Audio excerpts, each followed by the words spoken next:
Library. There's no talking right now. Library. Yes, MasterMind Library. Library.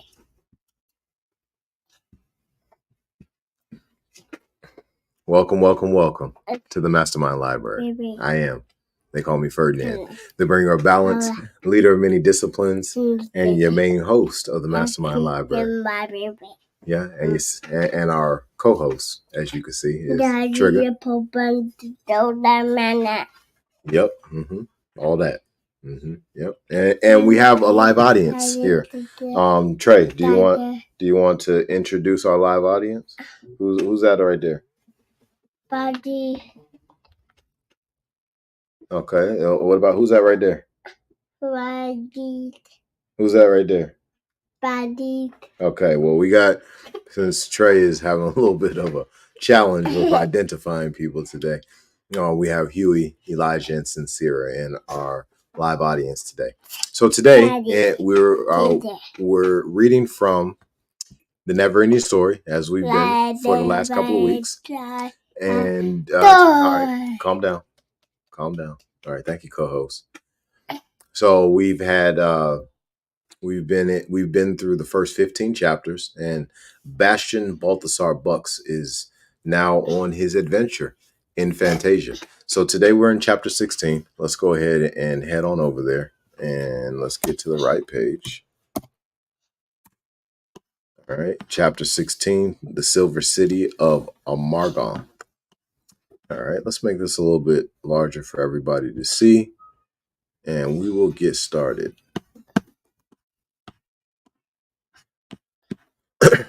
Purple light passed in slow waves across the floor and the walls of the room. It was a hexagonal room, rather like the enlarged sail of a honeycomb. Every second wall had a door in it, and on the intervening walls were painted strange pictures representing landscapes and creatures who seemed to be half plant and half animal. Bastian had entered through one of the doors. The other two, to the right and left of it, were exactly the same shape, but the left-hand door was black, while the right-hand one was white. Bastian chose the white door. Let's make sure that we got the Wi-Fi off on here. Well, it's not off. Now it is. In the next room, the light was yellowish. Here again, the walls formed a hexagon. The pictures represented all manner of contrivances that meant nothing to Bastian. Were they tools or weapons? The two doors leading onward to the right and left were the same color, yellow, but the left-hand one was tall and narrow, while the one on the right was low and wide. Bastian chose the left-hand one. The next room was hexagonal like the others, but the light was bluish. The pictures on the wall were of intricate ornaments or characters in a strange alphabet. Here, the two doors were the same color, but of different material, one of wood, the other of metal. Bastian chose the wooden door. It is not possible to describe all the doors and rooms through which Bastian passed during his stay in the Temple of 1,000 Doors. There were doors that looked like large keyholes, and others that resembled the entrances to caves. There were golden doors and rusty iron doors. Some were padded and some were studded with nails. Some were paper thin and others as thick as the doors of treasure houses. There was one that looked like a giant's mouth and another that had to be opened like a drawbridge. One that suggested a big ear and one that was made of gingerbread. One that was shaped like an oven door and one that had to be unbuttoned. The two doors leading out of a room always had something in common: the shape, the material, the size, the color. But there was always some essential difference between them. Bastian had passed many times from one hexagonal room to another. Every decision he made led to another decision that led to yet another decision. But after all these decisions, he was still in the Temple of 1,000 Doors. As he went on and on, he began to wonder why this should be. His wish had sufficed to lead him into the maze, but apparently it was not definite enough to enable him to find the way out. He had wished for company, but now he realized that by company, he had meant no one in particular. This vague wish hadn't helped him at all. Thus far, his decisions had been based on mere whim and involved very little thought. In every case, he might just as well have taken the other door. At this rate, he would never find his way out. Just then, he was in a room with a greenish light. 3 of the 6 walls had variously shaped clouds painted on them. The door to the left was of white, mother of pearl, and one on the right of ebony. And suddenly he knew whom he wished for. Atreyu!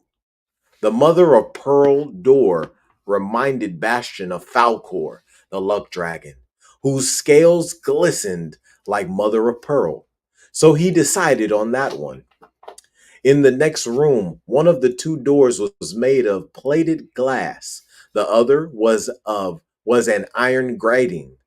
Just then, Bastion was thinking of the grassy ocean where Atreyu was at home. So he picked the grass door. In the next room, he found 2 doors which differed only in that one was made of leather and the other of felt. Bastion chose the leather one. Then he was faced with 2 more doors, and again he had time to think. One was purple, the other olive green. Atreyu was a green skin, and his cloak was made from the hide of a purple buffalo. A symbol such as Atreyu had on his forehead and cheeks when Chiron came to him was painted in white on the olive green door. But the purple door had the same symbol on it, and Bastion didn't know that Atreyu's cloak had been ornamented with just such symbols. That door, he thought, must lead to someone else, not to Atreyu. He opened the olive green door, and then he was outside. To his surprise, he found himself not in the grassy ocean, but in a bright springtime forest. Sunbeams shone through the young foliage and played their games of light and shade on the mossy ground. The place smelled of earth and mushrooms, and the balmy air was filled with the twittering of birds. Bastion turned around and saw that he had just stepped out of a little forest chapel. For that moment, its door had been the way out of the temple of a chapel. For that moment, its door had been the way out of the temple of 1,000 doors. Bastion opened it again, but all he saw was the inside of a small chapel. The roof consisted only of a few rotten beams, and the walls were covered with moss. Bastion started walking. He had no idea where he was going, but he felt certain that sooner or later he would find Atreyu. The thought made him so happy that he whistled to the birds, who answered him and sang every merry tune that entered his head. A while later, he caught sight of a group of figures in a clearing. As he came closer, they proved to be 4 men in magnificent armor and a beautiful lady who was sitting on a grass, strumming a lute. 5 richly caparisoned horses and a pack mule were standing in the background. A white cloth laid with all manner of viands and drink was spread out on the grass before the company. Before joining the group, Bastion hid the childlike empress's amulet under his shirt. He thought it best to see what these people were up to before allowing himself to be recognized. The men stood up and bowed low at his approach, evidently taking him for an oriental prince or something of the kind. The fair lady nodded, smiled at him, and went on strumming her lute. One of the men was taller than the rest and more magnificently clad. He had fair hair that hung down over his shoulders. "I am Hero Heinrich," he announced, "and this lady is Princess Oglamar, daughter of the King of Luna. These men are my friends, Hycrion, Icebald, and Hydron." and Hydorn. And what may be your name? And what may your name be, young friend? I may not say my name. Not yet, Bastian replied. A vow? Princess Oglamar asked on a note of mockery. So young, and you've already made a vow. Have you come a long way? Hero Heinrich inquired. A very long way, Bastian replied. Are you a prince? Asked the princess with a gracious smile. That I may not reveal, said Bastian. Well, welcome in any case to our gathering, cried Hero Heinrich. Will you honor us by partaking of our repast?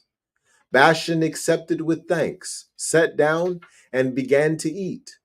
From the conversation between the lady and four knights, Bastian learned that a tournament was to be held in the large and magnificent silver city of Amargoth, which was not far distant. From far and near, the boldest heroes, the most skillful hunters, the bravest warriors, and all manner of adventurers as well had come to take part. Only the three bravest and best who defeated all Only the three bravest and best who defeated all the others were to have the honor of joining in a long and perilous expedition, the aim of which was to find a certain person, the so-called savior, who was known to be somewhere in one of the numerous regions of Fantasia. Thus far, no one knew his name. It appeared that at some time in the past, Fantasia had been struck by disaster, but that this savior had appeared on the scene and saved it in the nick of time by giving the childlike empress the name of Moonchild, by which she was now known to everyone in Fantasia. Since then, he had been wandering about the country unknown, and the purpose of the expedition was to find him and keep him safe by serving him as a kind of bodyguard. Only the bravest and ablest men would be chosen for the mission, since it seemed more than likely that formidable adventures awaited them. The tournament at which the three were to be chosen had been organized by Queer Quobad, the Silver Sage. The city of Amargoth was always ruled by its oldest man or woman, and Queer Kobad was 107 years old. The winners, however, would not be selected by him, but by one Atreyu, a young greenskin, who was then visiting Sage Queer Quobad. This Atreyu was to lead the expedition, for he alone was capable of recognizing the Savior, since he had seen him once in his magic mirror. Bastian listened in silence. It wasn't easy for him, for he soon realized that this Savior was his very own self. And when Atreyu's name came up, his heart laughed within him, and it he found it very hard not to give himself away. But he was determined to keep his identity a secret for the present. Hero Heinrich, as it turned out, was not so much concerned with the expedition as with the heart of Princess Oglamar. Bastian had seen at a glance that he was head over heels in love with the young lady. For no apparent reason, he kept sighing and casting mournful glances at her, and she would pretend not to notice. As Bastian learned later on, she had vowed to marry no one but the greatest of all heroes, who proved himself able to defeat all others. She wouldn't be satisfied with less. But how could Hero Heinrich prove that he was the greatest? After all, he couldn't just go out and kill someone who had done him no harm. And as for wars, there hadn't been any for ages. He would gladly have fought monsters or demons. He would gladly have brought her a fresh dragon's tail for breakfast every morning. But far and wide there were no monsters, demons, or dragons to be found. So naturally, when the messenger from Queer Quobad, the Silver Sage, had invited him to the tournament, he had accepted forthwith. But Princess Oglamar had insisted on coming along, for she wanted to see his performance with her own eyes. Everybody knows, she said with a smile, that heroes are not to be believed. They all tend to exaggerate their achievements. Exaggeration or not, said Hero Heinrich, I can assure you that I am a better man than this legendary savior. How can you know that? Bastian asked. Well, said Hero Heinrich, if the fellow was half as strong and brave as I am, he wouldn't need a bodyguard to take care of him. He sounds kind of pathetic to me. How can you say such a thing? Cried Oglamar with indignation. Didn't he save Fantasia from destruction? What of it? Said Hero Heinrich with a sneer. That didn't take much of a hero. Bastian decided to teach him a little lesson at the first opportunity. The three other knights had merely fallen in with the couple en route. Hycrion, who had a bristling black mustache, claimed to be the most powerful swordsman in all Fantasia. Icebald, who had red hair and seemed frail in comparison with the others, claimed that no one was quicker and more nimble with a sword than he. And Hydorn was convinced that he had no equal for endurance in combat. His exterior seemed to support his contention, for he was tall and lean, all bone and sinew. After the meal, they prepared to resume their journey.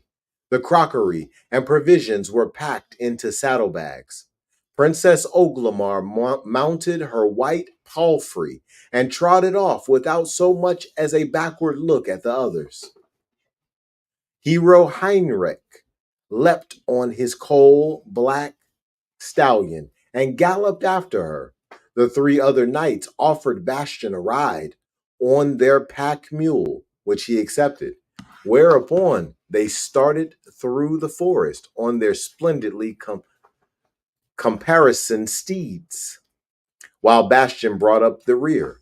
Bastian's mount, an aged she-mule, dropped further and further behind. Bastian tried to goad her on, but instead of quickening her pace, the mule stopped still, twisted her neck to look back at him, and said, Don't urge me on, sir. I've lagged behind on purpose. Why? Bastian asked. Because I know who you are. How can that be? When a person is only half an ass like me, and not a complete one, she senses certain things. Even the horses had an inkling. You needn't say anything, sir.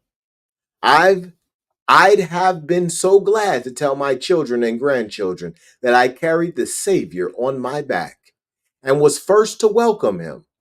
Unfortunately, mules don't get children. What's your name? Bastian asked. Yika, sire. Look here, Yika. Don't spoil my fun. Could you keep what you know to yourself for the same time being? All right, let me lay him down and then we'll get back to the story.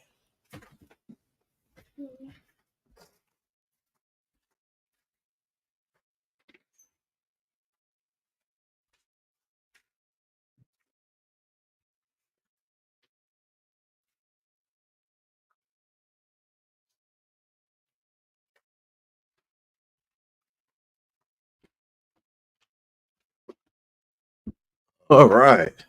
Let's see, where are we at? Gladly, sire. And the mule trotted off to catch up with the others. The group were waiting on a knoll at the edge of the forest, looking down with wonderment at the city of Amargon, which lay gleaming in the sunlight before them. From the height where they stood, the travelers had a broad view over a large, violet blue lake, surrounded on all sides by similar wooded hills. In the middle of this lake lay the silver city of Amargon. The houses were all supported by boats, and the larger palaces by great barges. Every house and every ship was made of finely chiseled, delicately ornamented silver. The windows and doors of the palaces, great and small, the towers and balconies, were all of finely wrought silver filigree, unequaled in all Fantasia. The lake was studded with boats of all sizes, carrying visitors to the city from the mainland. Hero Heinrich and his companions hastened down where a silver ferry with a magnificently curved prow was waiting. There was room in it for the whole company, horses, pack mule, and all. On the way over, Bastian learned from the ferryman, whose clothes were of woven silver, that the violet blue water of the lake was so salty and bitter that only silver, and a special kind of silver at that, could withstand its corrosive action for any length of time. The name of this lake was Maru, or Lake of Tears. In times long past, the people of Amargoth had ferried their city to the middle of the lake to protect it from invasion, since ships of wood or iron were quick to disintegrate in the acrid water. And at present, there was yet another reason for leaving Amargoth in the middle of the lake. For the inhabitants had gotten into the habit of regrouping their houses and moving their streets and squares about when the fancy struck them. Suppose, for instance, that two families living at opposite ends of town made friends or intermarried. Why? Then they would simply move their silver ships close together and become neighbors. Bastian would gladly have heard more, but the ferry had reached the city, and he had to get out with his traveling companions. Their first concern was to find lodgings for themselves and their mounts. No easy matter, since Amargoth was literally overrun by visitors who had come from far and near for the tournament. At length, they found lodgings in an inn. After taking the she-mule to the stable, Bastian whispered in her ear, "Don't forget your promise, Yika. I'll be seeing you soon again." Yika nodded. Then Bastian told his traveling companions that he didn't wish to be a burden to them any longer and would look about the town on his own. After thanking them for their kindness, he took his leave. Actually, he was intent on finding Atreyu. The large and small boats were connected by gangplanks, some so narrow that only one person could cross them at a time, others as wide as good-sized streets. There were also arched bridges with roofs over them, and in the canals between the palace ships, hundreds of small boats were moving back and forth. But wherever you went or stood, you felt a gentle rise and fall underfoot, just enough to remind you that the whole city was afloat. The visitors, who had literally flooded the city, were so varied and colorful that it would take a whole book to describe them. The Amarganthians were easy to recognize, for they all wore clothes of a silver fabric that was almost as fine as Bastian's mantle. Their hair too was silver. They were tall and well built, and their eyes were as violet blue as Maru, the Lake of Tears. Most of the visitors were not quite so attractive.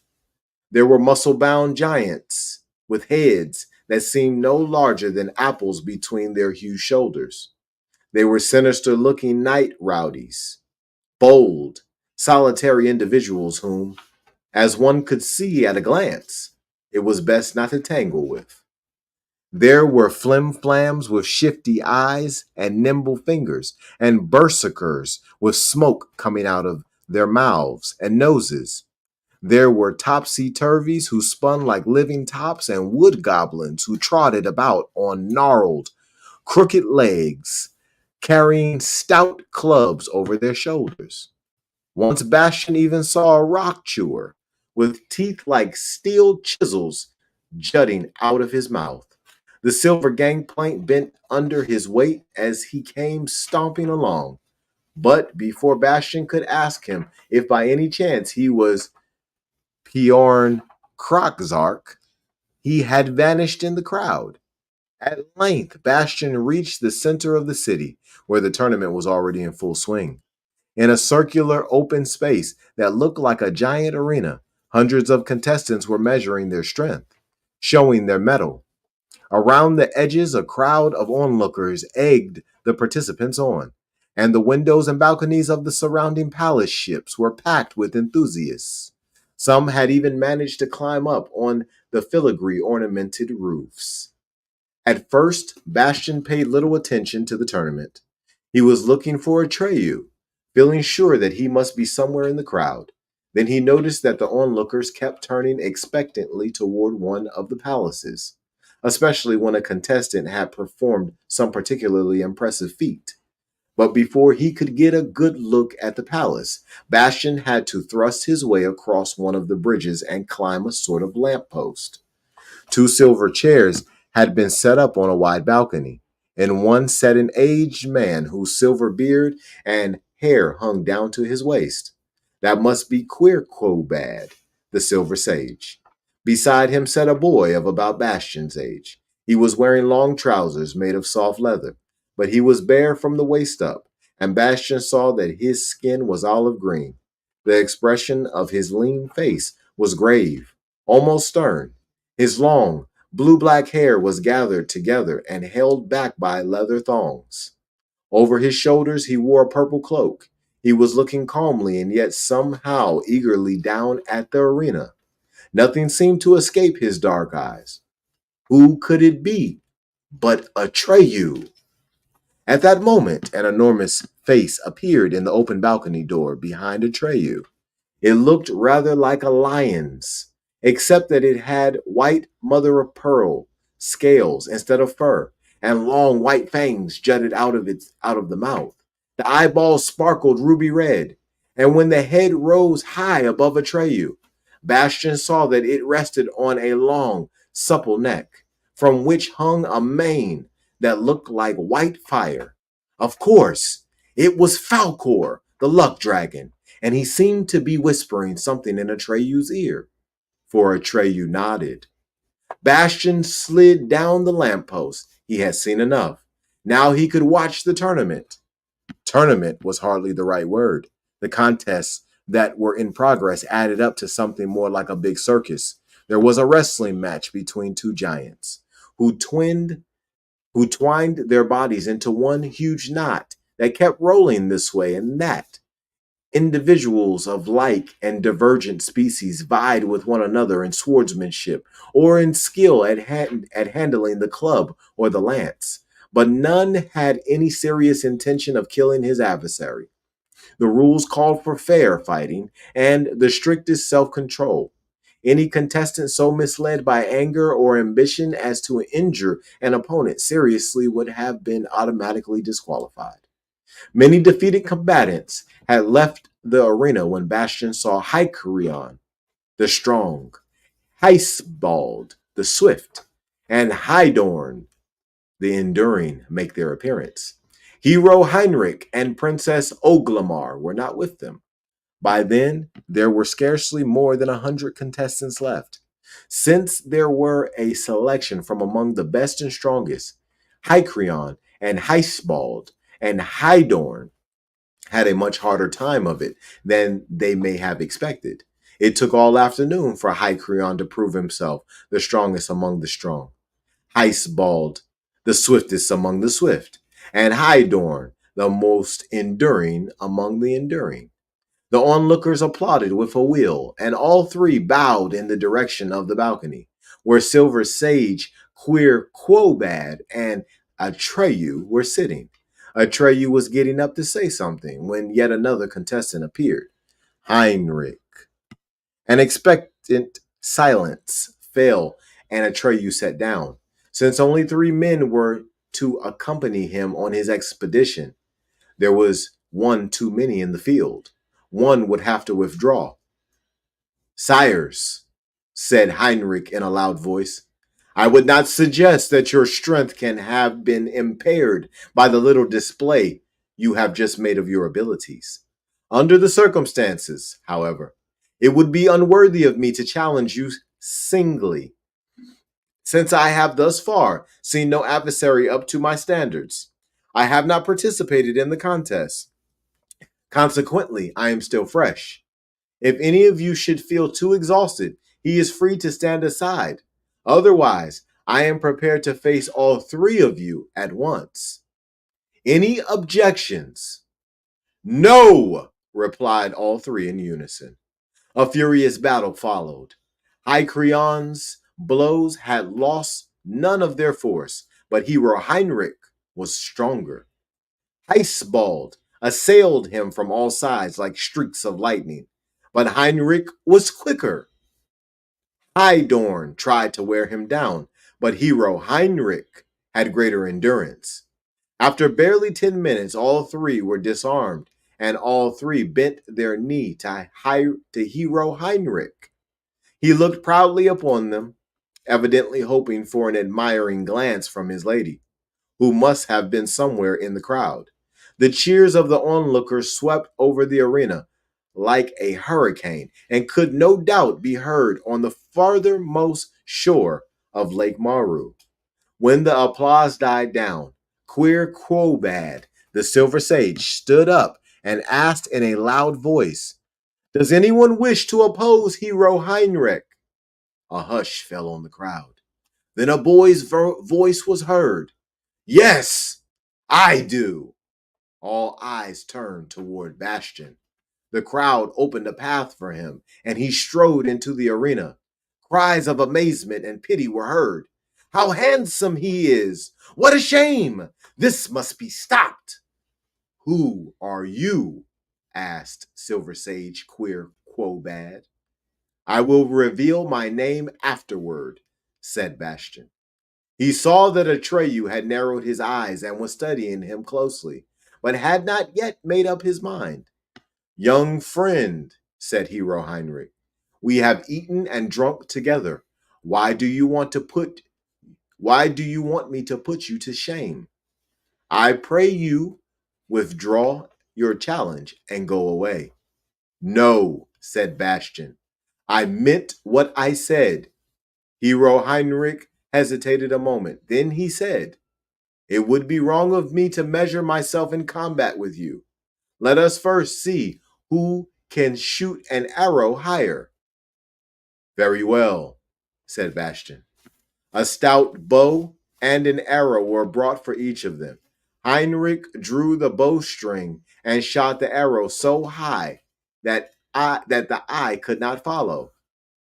At almost the same moment, Bastion pulled the bowstring and shot his arrow after it. It was some time before the arrows came down and fell to the ground between the two archers. Then it became evident that Bastion's red-feathered arrow had struck hero Heinrich's blue-feathered arrow at its apogee with such force as to split it open and wedge itself into it. Hero Heinrich stared at the telescoped arrows. He had turned rather pale, but his cheeks had broken out in red spots. "That can only be an accident," he muttered. "Let's see who does better with the foils." He asked for 2 foils and 2 decks of cards. Both were brought. He shuffled both decks of cards carefully. Then he drew one deck high into the air, drew his blade with the speed of lightning, and thrust. When all the other cards had fallen to the ground, it could be seen that he had struck the ace of hearts in the center of its one heart.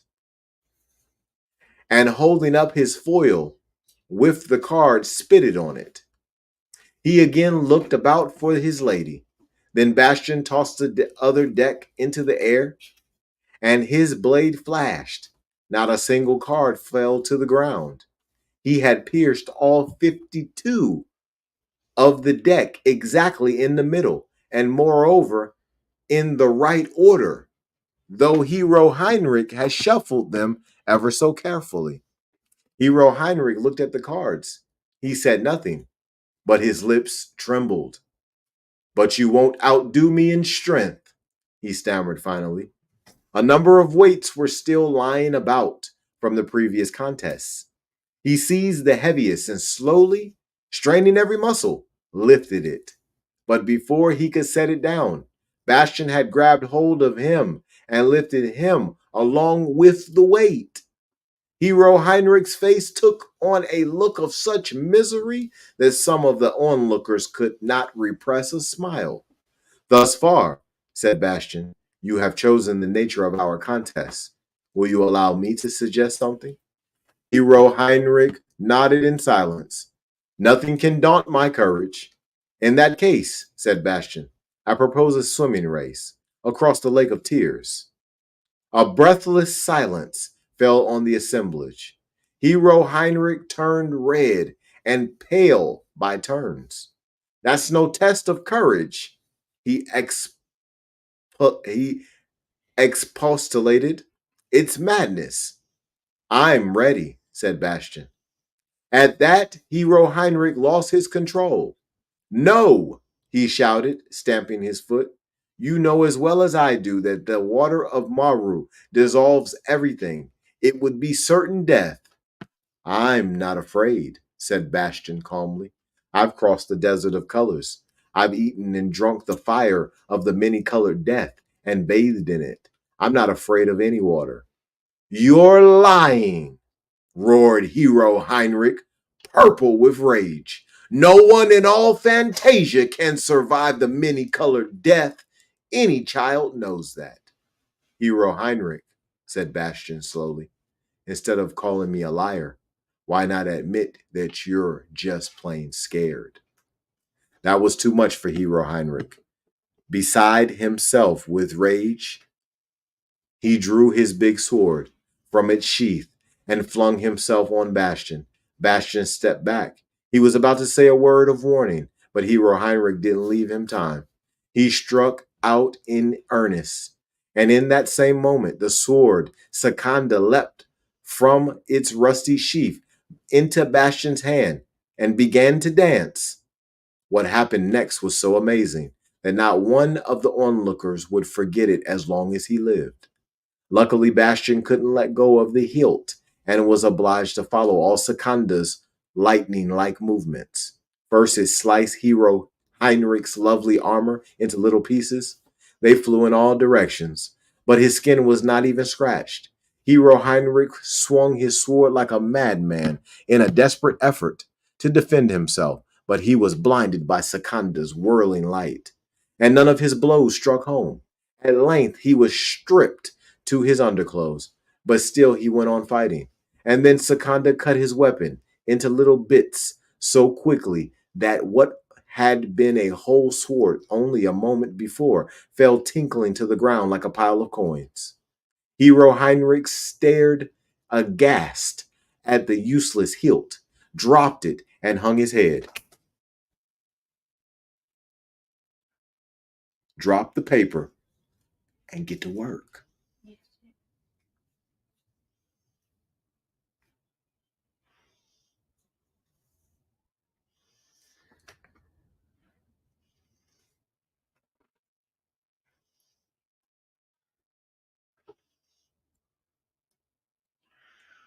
A cry of admiration rose from 1,000 throats. The onlookers stormed. What are you doing? Write down the degrees. Listen, you might want to hurry up. Yes. You might want to speed it up real fast.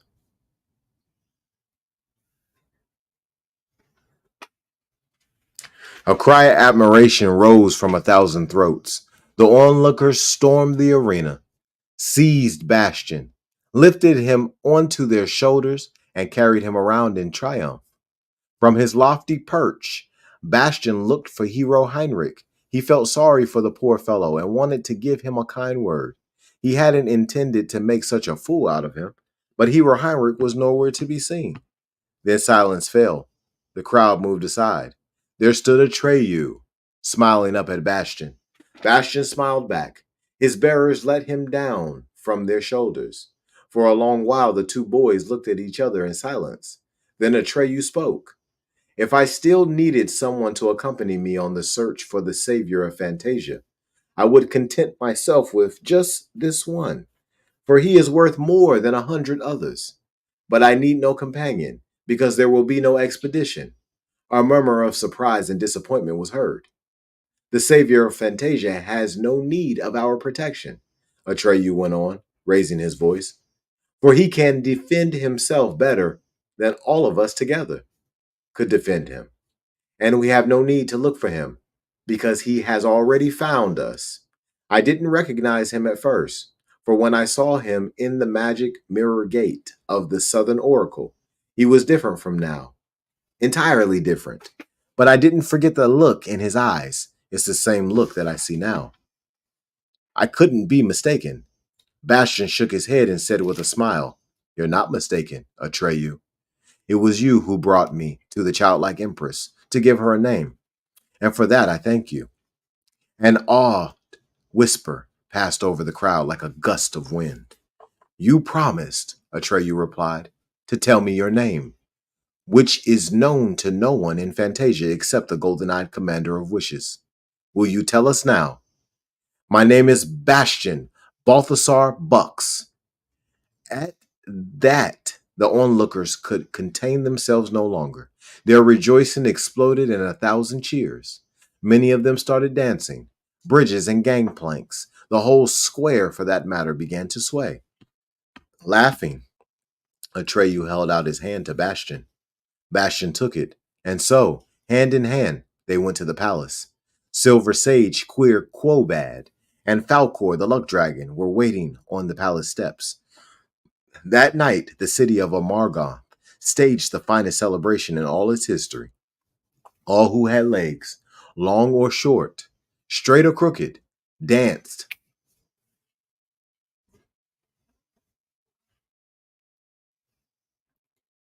All who had legs, long or short, straight or crooked, danced, and all who had voices, sweet or sour, high or low, sang and laughed.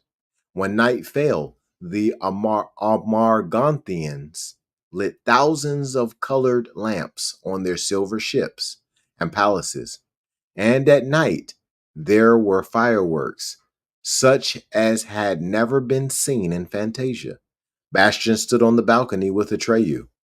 To the left and right of them stood Falcor and Silver Sage Queer Quobad, watching as sheaves of many-colored light and the Silver City's thousands of lamps were reflected in the dark waters of Maru, the Lake of Tears. And that concludes chapter 16. On our next episode, we'll be going into chapter 17, A Dragon for Hero Heinrich. This is powerful, y'all. Stick with us. We're going into chapter 17 on episode 80.